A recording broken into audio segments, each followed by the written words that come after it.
Hi, everybody. This is Monica Paolini from Senza Fili. And today I have the pleasure to talk to Ygl, the CEO of YTL Communications. And the topic of our conversation is Terragraph. Terragraph is a technology that uses the 60 gigahertz spectrum, unlicensed spectrum. And Wing has a commercial network in Malaysia, and it's one of the first telegraph networks in the world. So it's very exciting to hear what is their experience to date. So Wing, thanks so much for being with us today and share your thoughts and your experiences. Yeah, my pleasure, Monica. Hello, everyone. Yes. So, can you tell us a little bit about what is that you are doing and sort of give us a little bit of a context? Yeah, so Malaysia is a very exciting country. It's a young country. The median age is around 27, which means that the people in Malaysia are very savvy and very, very keen to explore the world through the internet. And therefore, having quality broadband in the country pervasively is very important. So through that, YTL Communications, we are the youngest national telco in Malaysia. We started our service in 2010, the end of 2010. So we are basically about 10 and a half years old company. So the exciting part about YTL Communications is because we start from a greenfield, literally starting building our tower one by one after another. So now we have nearly 6,000 base stations throughout the country. So in the context of Malaysia, they give us around 91% national population coverage. Now, having said that, 91% is still not ubiquitous coverage. And what we've built so far is a national scale 4G network. We're the only all 4G network provider in Malaysia. Now, we also have our own fiber service. We have our own fiber backhaul from north to south in Malaysia, and we use that to extend out to communities. But we have, suffice to say, that we have first-hand experience how difficult and how long it takes to deploy fiber. So when we were first introduced to this idea of Terragraph by Facebook during NWC a few years ago, we were very interested. When they first told us that this is 60 gigahertz, we thought, wow, when we do LTE deployment, we're looking at 2.3 gigahertz, 2.6 gigahertz. We're going from 2.3, 2.6 to all of a sudden 60. But then again, if you look at the grand scheme of things, the world is moving to a higher spectrum band. Millimeter wave is certainly the most important topic when it comes to 5G deployment. So we are curious and excited about exploring how we can use millimeter wave to solve real-world problems in Malaysia. So with that said, we started a partnership with Facebook. We joined the TIP community. And a few months later, we got our first set of prototype hardware. And we were able to bring it up in our lab and then outdoor setting. It survived very nicely. Malaysia is a rain zone. In fact, it's in a tropical area. So everyone's very curious how well 60 gigahertz is going to behave with heavy rain and so on. And I'm proud to say that it worked really well. So with that, we took the next step, start a large-scale market trial. And from that point on, we moved towards commercialization just around almost 11 months ago. Yeah. And you're right about the weather. I think that, for a lot of wireless technologies, if you can get them to work in Malaysia, they work pretty much everywhere else in the world. Exactly. That's why the Facebook team and most recently the Qualcomm team was so keen to use Malaysia as a test bed to see Yeah. how well this technology will work. Yeah, because you have so much rain every now and then, right? So that it's just like, yeah, it's crucial. So, so you're dealing with wireless, fiber, mobile, fixed, and everything. So what is specific? What kind of challenges can you look at Terragraph to solve specifically? Right. I think when we first started the project, Monica, the world was doing fine, no pandemic. So having better broadband is great, but it's not urgent. But now with the pandemic, we realize how urgent it is to have better broadband for everyone. When people are required to work from home, students are required to learn from home, even the teachers are required to teach from home, then all of a sudden, all these communities that's long been neglected now is in plain sight that they are absolutely disjointed from the digital economy. Suffice to say that fiber built has to be justified by business case. And as a result, fiber build tends to be consolidated in high density areas, multi-dwelling units, which means that a lot of communities are actually not connected by fiber. Now, it's okay when they only go home at night and use their 4G for the sake of connecting to the internet and do work, but it's not okay when people are required to stay home basically 24/7 and run their life from home. That is a huge gap that the pandemic exposed. And I'm glad to say that because we had the good fortune to start this journey before pandemic and be able to prove the case of viability of Terragraph, we were able to serve the community that we have connected to through the pandemic and really help them stay connected and stay productive. So that underscores the importance of using Terragraph to really help close that connectivity gap that is not cost effective for fiber to deploy. Now, I started my young engineering life doing fiber network deployment in America. I built the middleware for Sprint's phone network, which, as you know, is the first large-scale fiber optics network in America. So I know a few things about fiber. Certainly, it's exciting, high capacity. On my desktop in 1993, I was getting 250 meg. So I understand the importance of high capacity. But the challenge of fiber is inflexibility of deployment. And in emerging economies such as Malaysia and many other countries, the opaqueness of local permitting takes a long time. And even if you follow the process, there's a lot of costs associated along the way, which drive up the cost of fiber deployment to the less dense communities, where the business case is difficult to support. So in our view, we are not looking at Terragraph to be an end-all solution.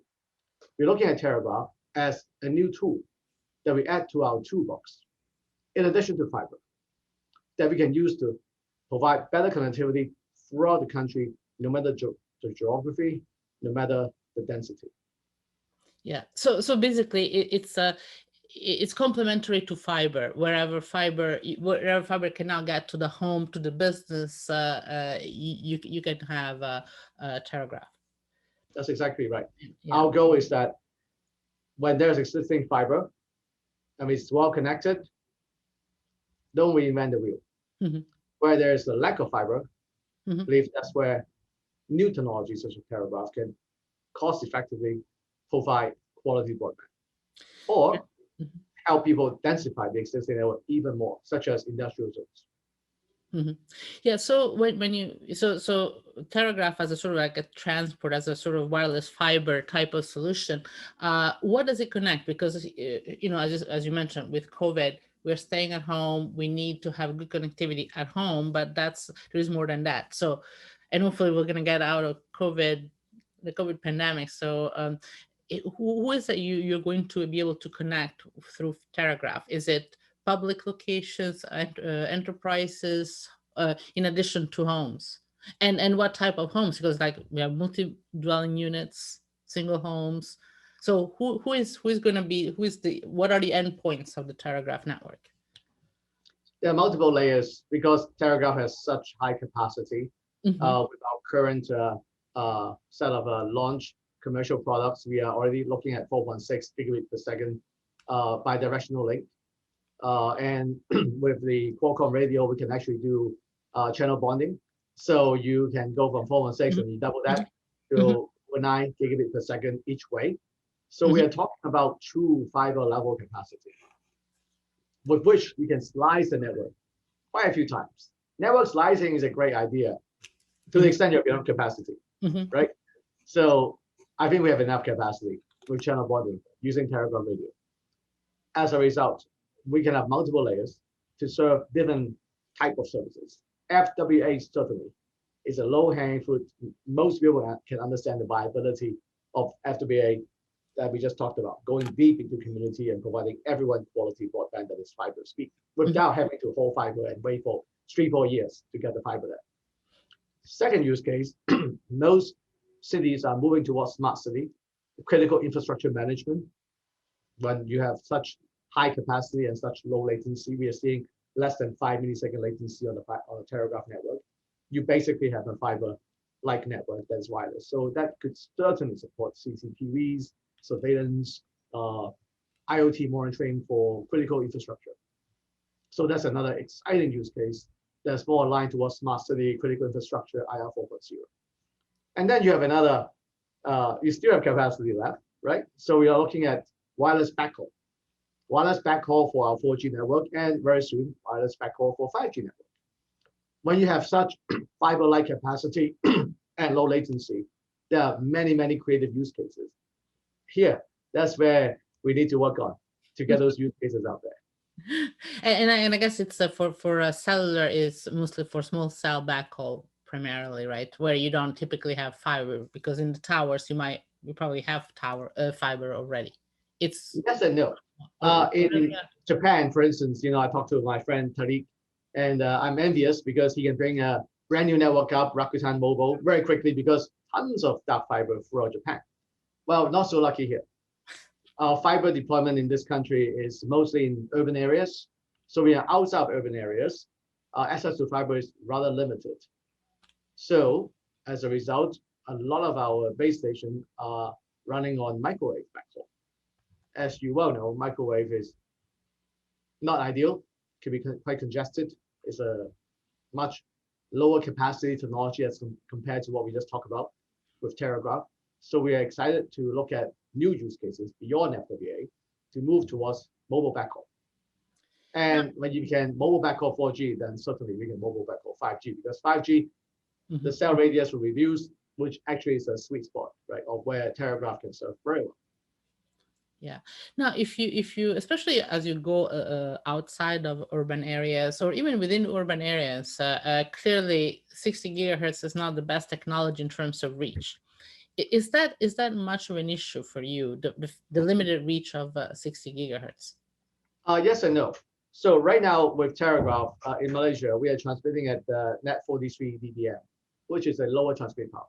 If you look at other countries such as FCC, such as America, such as EU, we see Australia and Japan most recently moving towards higher transmit power of net 60 dBm, which means that with higher transmit power, certainly you will get much longer distance.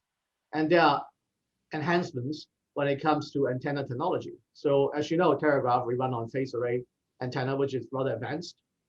Phased array antenna is being used for many applications that's much longer distance than what we have today with Terragraph. So with a combination of new innovation from a antenna technology standpoint, with higher transmit power, reflective antenna, all these will create opportunities for us to take the range even higher. Now, when you have higher transmit power, you can also have non-line of sight use cases. Right now, at the current transmit power, the best we can do is line of sight. And imagine the possibility when you go higher transmit power and introduce non-line of sight use cases with the use of reflective antenna. It's so exciting. So this is a regulatory issue because I'm sure you'll be happy to switch on the power, but what is the situation there? Well, we are actually working with the regulator. The regulator in Malaysia is a very progressive regulator. So I'm pleased to say that they're very receptive and open to the idea of looking at new use cases. In fact, they've been very supportive from day one for us in using V-band creatively to support Terragraph, right? Because Terragraph wasn't in the planning horizon for many regulators, right, until just recently. So now that they see this opportunity, and most regulators, obviously, they're keen to help move the country's broadband connectivity quality and coverage both higher. Yes. So they see this as an opportunity, and with that, in that regard, we have good support from the government, good support from the local authorities. That's why we were able to deploy to Georgetown in Penang, which is the northern state in Malaysia, where it is a very famous, world-class industrial zone, because basically world-class in terms of having the likes of Dell, having the likes of Sony, having the likes of Intel, and many other large manufacturing facilities there, right? So folks in Penang, which is the northern state, are fully aware of the power of internet because they are a high-tech town, they are a high-tech state when it comes to manufacturing. So when we have an opportunity to go into the deep part of Penang, an area called Georgetown. Georgetown is a very historic area. It's got over 300 years of history. In fact, it is a UNESCO certified town. It's beautiful. The challenge is that that part of Penang is the oldest part of Penang, and therefore because of the UNESCO status of the historic structure, they can't really trench. They can't really dig the ground so much and lay fiber. So they were still in 2019 when we deployed our network running on copper wire. So when you have a copper wire scenario in 2019, you are dealing with a very, very disadvantaged scenario. So when we approach the local businesses, they were thrilled that we can offer a wireless fiber capability on top of the copper wire, and they then can switch over quickly to us and enjoy 170 times higher speed, just like that. So I think those are the things that we have done, right, in Malaysia, and the government recognized that. They can recognize that there are certain structural limitations to fiber. They recognize that there are also local related issues when it comes to permitting and so on and so forth. So the country is open-minded to find more tools, and the regulator is certainly progressive enough to support us in doing that. So when we approach them and say that, well, what if we look at higher transmit power? They're open-minded to it and said, okay, why don't you run a trial and share with us the result, which we are doing right now. Now, as you, I guess you're still collecting the data, do you have any sense that by raising the power levels, you might increase the potential for interference? Based on the model that we've ran and the limited testing that we started, we are seeing about 5x when it comes to range improvement. We expect to see better range improvement as we further optimize, but 5x is a good place to start. Yeah. So what is the in Georgetown? What kind of reaction did you had from initially your test customers and now your commercial customers?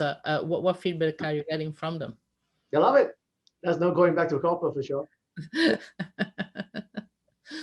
And just Monica, one thing that we are very proud is because with Terragraph, we were able to bring down the cost of deployment. Now, let me just break it down for you. You are very familiar with fiber deployment. Generally, the moment you start talking about fiber, you won't see fiber until maybe 1 year later in many countries. In our case, when we deploy Terragraph, first and foremost, my thanks to the Facebook team for the collaboration. The connectivity team helped us build a LiDAR model. With a LiDAR model, we were able to use computer vision to actually see the entire town from a ray tracing perspective to pick the right lamppost to deploy our nodes. Because Terragraph nodes are very small, so we decided to fastest way, as opposed to building new structure, we use existing structure from the city furniture portfolio, which is lamppost, very, very obvious place. So we picked 163 lampposts. So with 163 lampposts, we're able to provide fairly strong coverage for the entire Georgetown area. Now, through that, the entire exercise, from a LiDAR model standpoint to the actual deployment of the fiber, the nodes to the lampposts, 4 months. Yeah. I could only hope that we can repeat this throughout the country, because there's so many communities that have been waiting for fibers and still don't have fiber.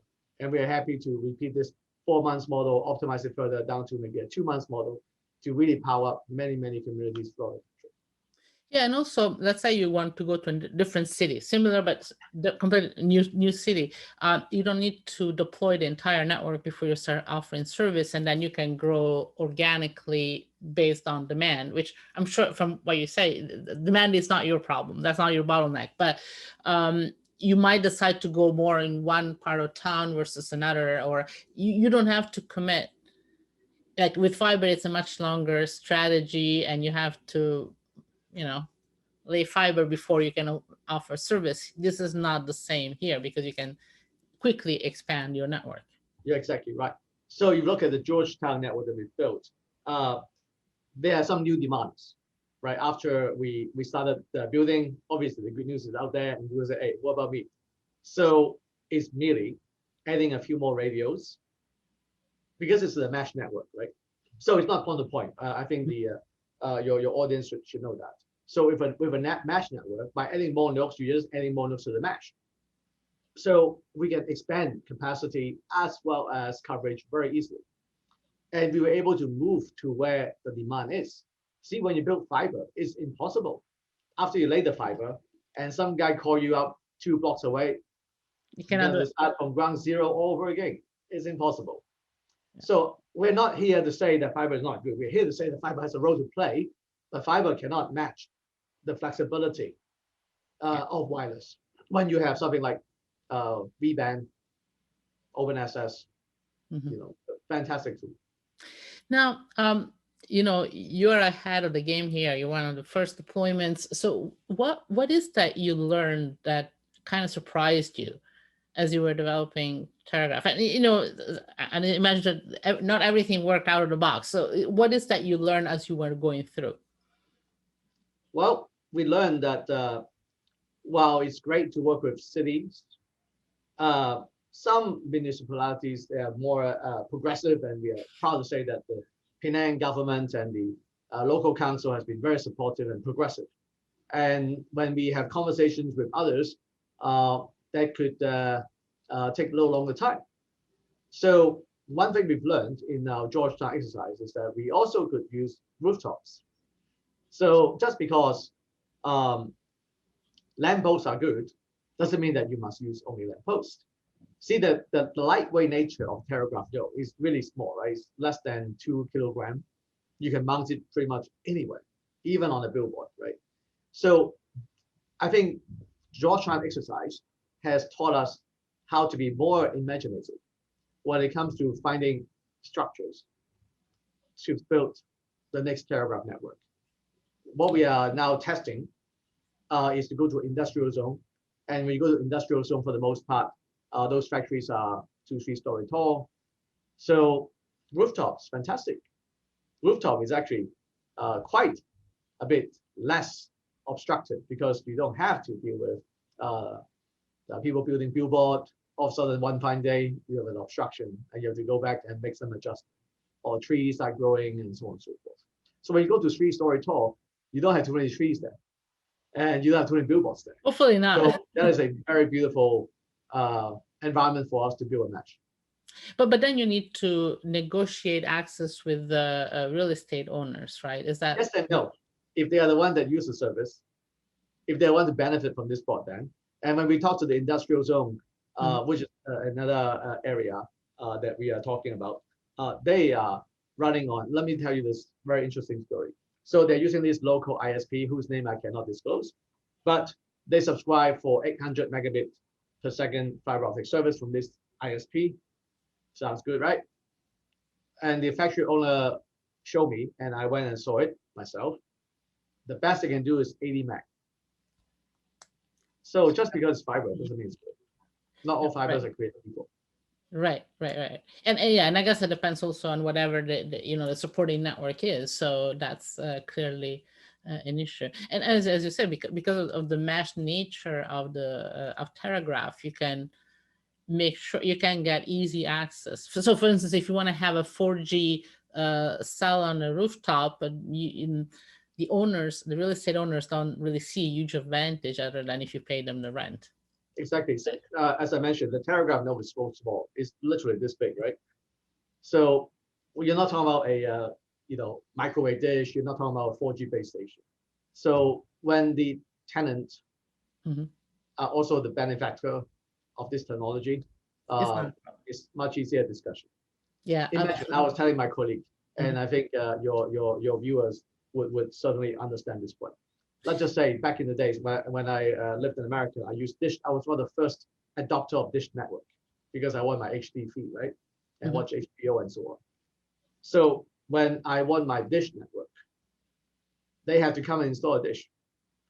I don't charge Dish Network rental for the sake of giving me a dish so I can watch my HD. Same concept. Yeah. So let me ask you a final question. What is your advice to other service providers that want to deploy Terragraph? What's the best way to go about it? Well, start a trial. I think there's nothing that speaks stronger than credibility. Nothing speaks stronger than having your own team see for themselves the flexibility and the reliability of this technology. Once they see it, I think they will come to the conclusion that this is a good tool, and they will be pushing you to use this tool.